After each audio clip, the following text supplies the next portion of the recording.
Guys, आज जो हम टॉपिक पढ़ेंगे वो है पेटेंट डक्टस आर्टरियोसिस। पेटेंट डक्टस आर्टरियोसिस क्या होती है? ये हमारा नॉर्मल हार्ट है, ये उसके सुपीरियर वेना कैवा, ये इन्फीरियर वेना कैवा, ये राइट वेंट्रिकल है, ये राइट आर्टरियम है, left ventricle, left atrium ventricle, और ये पल्मोनरी आर्टरी है, और ये रोटा। अब हम देखते हैं पेटेंट डक्टस आर्टरियोसिस। मैं इसको डिफाइन कर देता हूँ थोड़ा सा। डिफाइन पेटेंट डक्टस आर्टरियोसिस क्या होता है? Failure to clear. Failure to clear कौन सी चीज़, कहाँ से? ये हमारा जो लंग्स है ना, ये पल्मोनरी आर्टरी ये लंग्स में जा रही है, लंग्स। बट फीटल के अंदर जो लंग्स हैं वो नॉन फंक्शनल है, वो काम ही नहीं कर रहे थे क्योंकि रेजिस्टेंस बहुत ज़्यादा होती है, बंद होते हैं। इसके लिए फिर जो डीऑक्सीजनेटेड यहाँ से ब्लड आता है, बॉडी के अंदर जाना होता है, जो लंग्स के जाना होता है, वो पास करता है यहाँ से। ये पॉइंट जो है, ये पॉइंट जो है, इसे कहते हैं डक्टस आर्टरियोसिस।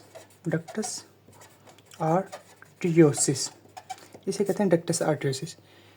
यहाँ से ब्लड पास होता है, फिर वो जाता है रोटा में, फिर हमारी बॉडी के अंदर सर्कुलेशन में चले जाता है। मगर फीटल के ये इसके अंदर शंट, ये जो लेफ़्ट टू राइट शंट है ना, लेफ़्ट टू राइट शंट है, यहाँ प्रॉब्लम आता है, ये अब नॉर्मलिटी आती है। ये क्लोज हो जाता है बर्थ के बाद। अब हम एम्ब्रियोलॉजिकल थोड़ा सा देख लेते हैं बैकग्राउंड।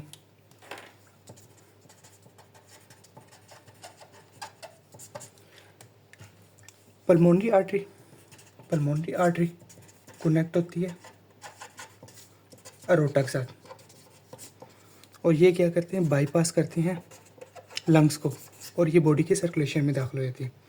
और ये क्यों डक्टस आर्टरियोसिस क्यों ओपन रहता है?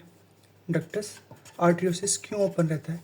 क्योंकि लो ऑक्सीजन होती है फीटस में, और हाई प्रोस्टाग्लैंडिन होता है, प्रोस्टाग्लैंडिन टू हाई लेवल होता है।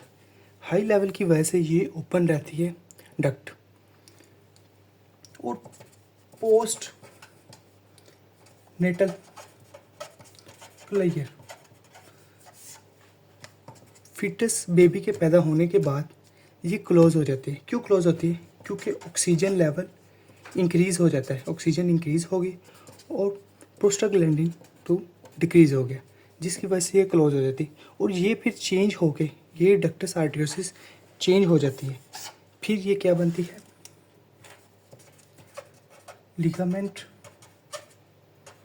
लिगामेंटम आर्टरियोसम, लिगामेंटम आर्टरियोसम ये बन जाते हैं बाद में। अब हम देख लेते हैं इसकी पैथोफिजियोलॉजी।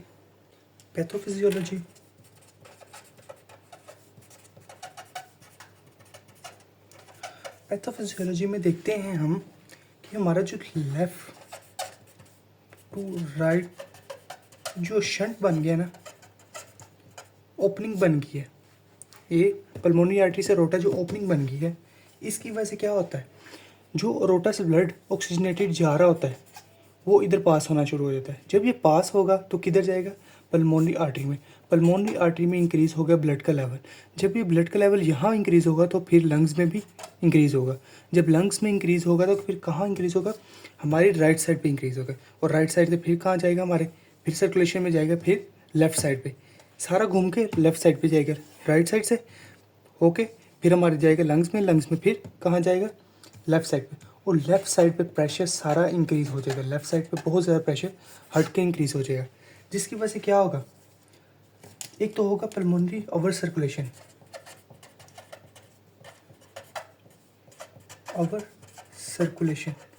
क्योंकि ब्लड इंक्रीज़ हो ही जा रहा है, ब्लड इधर से इंक्रीज़ हो रहा है, हमारी राइट साइड पे इंक्रीज़ हो रहा है और लेफ़्ट साइड पे इंक्रीज़ हो ही जा रहा है। जब लेफ़्ट साइड पे इंक्रीज़ हो रहा है तो फिर खुद ब खुद राइट साइड पे इंक्रीज़ हो जाए, फिर खुद ब खुद लेफ़्ट साइड पे इंक्रीज़ होगा, क्योंकि यहाँ से जब पास हो गए, लंग से पास हो गए, कहाँ जाएगा? रोटा में।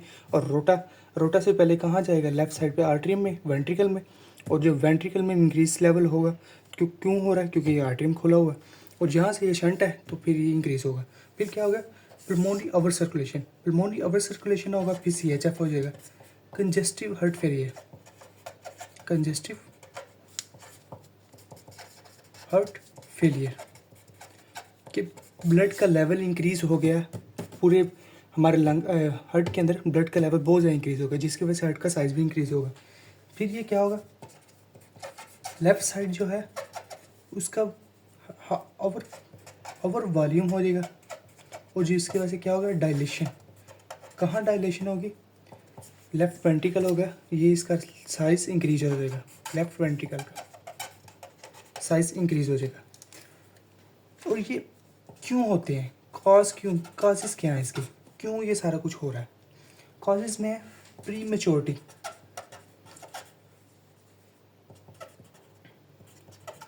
बच्चे के जो मसल है, स्मूथ मसल है, डक्ट के स्मूथ मसल हैं, डक्ट के स्मूथ मसल हैं, वो अभी मैच्योर नहीं हुए पूरी तरह, इमैच्योर है, मैच्योर नहीं है, जिसकी वजह से ये क्लोज नहीं होगी, बर्थ के बाद क्लोज नहीं। दूसरा हो सकता है प्रोस्टाग्लैंडिन E2, ये बहुत ज़्यादा लेवल है फीटस के अंदर, जिसकी वजह से क्लोजर नहीं होगा, आफ्टर क्लोजर नहीं होगा। कुछ है जेनेटिक काज भी, जेनेटिक सिंड्रोम, कौन से, डाउन सिंड्रोम, जैसे डाउन सिंड्रोम हो गए, या चार्ज सिंड्रोम, ये हो गए। और एक और काज भी हो सकती है, मैटरनल रूबेला वायरस हो सकता है,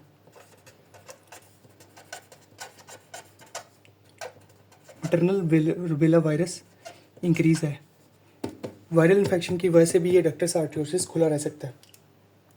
उस पर हम क्लिनिकल फीचर्स देख लेते हैं, क्लिनिकल तौर पे कि ये पेशेंट किस तरह का आता है, पेशेंट फील कैसा होता है।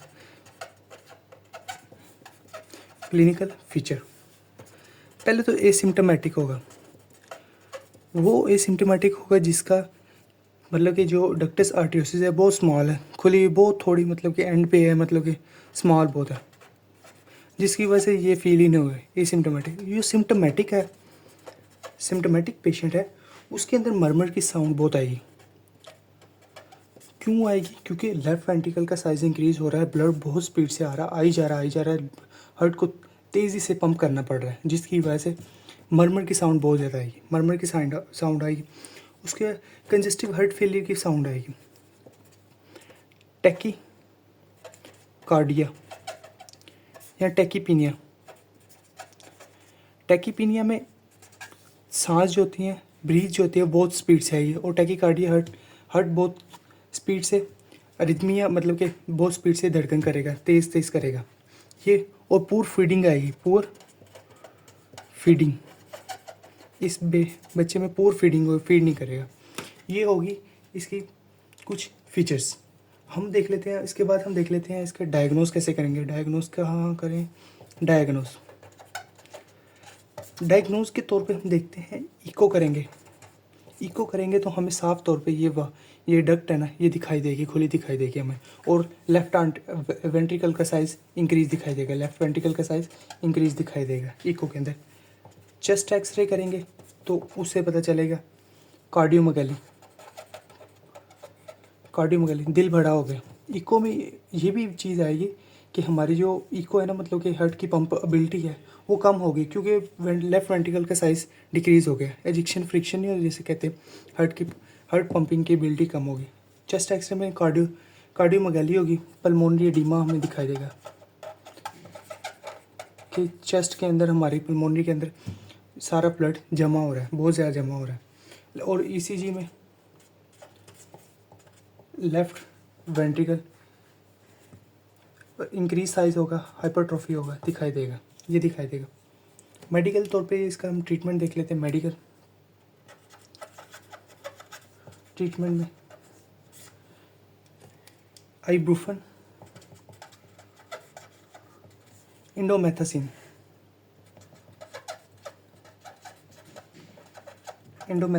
ये दी जाएगी, इससे ये क्लियर होगा। ये आज का हमारा टॉपिक था, पेशेंट डक्टर आर्टरियोसिस। अगर कोई क्वेश्चन हो तो बता दीजिएगा। और नेक्स्ट हम लेक्चर के अंदर मसल्स इसके पढ़ेंगे, हार्ट मसल्स।